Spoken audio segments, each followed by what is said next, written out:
Sampurasun. Kacaritakeun si Kabayan ngalakeukeun.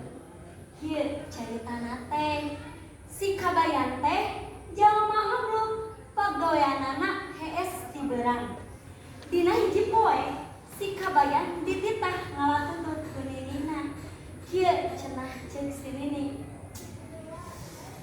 Kabayan, ulah hees ti beurang teuing atuh. Eueuh gawe pisan sia mah. Ngala-ngala tutut atuh darinya tuh mah kudu jeung lauk. Cek si Kabayan.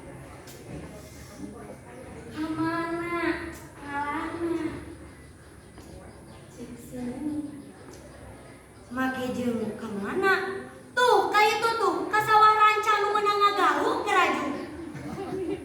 Leos si Kabayan leumpang ka sawah dengan di dinya ka tembong loba pisan tututna lantaran caina heran jadi ka tembong kabeh. Tutut pating goletak tapi barang diteges-teges ku si Kabayan ka tembong kalangkang langit. Manehna ngarasa inggis nempo sawah nu sakitu jalma padahal mah teu aya sajental-jental acan. Ceuk si Kabayan dina jero pikirna. Ambu, ieu sawah jero kabina-bina. Kumaha diala eta tutut teh. Tapi lamun teu beunang aing nyerah teuing ku si ambu. Tapi kelak-kelak da eta tutut teh sok dialaan ku jalma. Dek dileugetan bae ku aing. Leos si Kabayan ngalaeudeun. Barang geus meunang dibelitkeun kana nyele dijejeran ku awi panjang. Sabab pikirna rek ti kajohan bae ngala tututna. Moal deukeut-deukeut geus ieu teh kacebur. Tuluy si Kabayan teh ngadekul ngaleugetan tutut. Eta si Kabayan bakat teuing ku bagi-bagina kana sare bari ngaleugetan tutut teh bari nundutan. Atuh rek bebeunangan kumaha ari ngala tutut dileugetan bari nundutan mah sidik tutut mah daya leuleueuran beunang soteh kulantaran kabeneran bae we eta mah. Tutut keur calangap leugeut abus jadi weh nyakop. Kacaritakeun si Nini nu aya di imah. Si Nini geus ngadadagoan si Kabayan.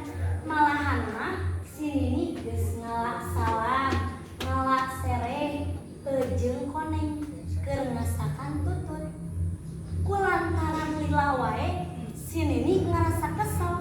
Leos manehna nyusulan si Kabayan nu aya di sawah. Nah, ari kasampak teh si Kabayan keur ngaleugetan tutut bari nundutan. Atuh eta si Nini nempo si Kabayan kacida ambekna. Si Nini teh nyanyarekan si Kabayan bari nulak cangkeng bari pokna teh. Nah, Kabayan ai maneh asa kacida-cida teuing.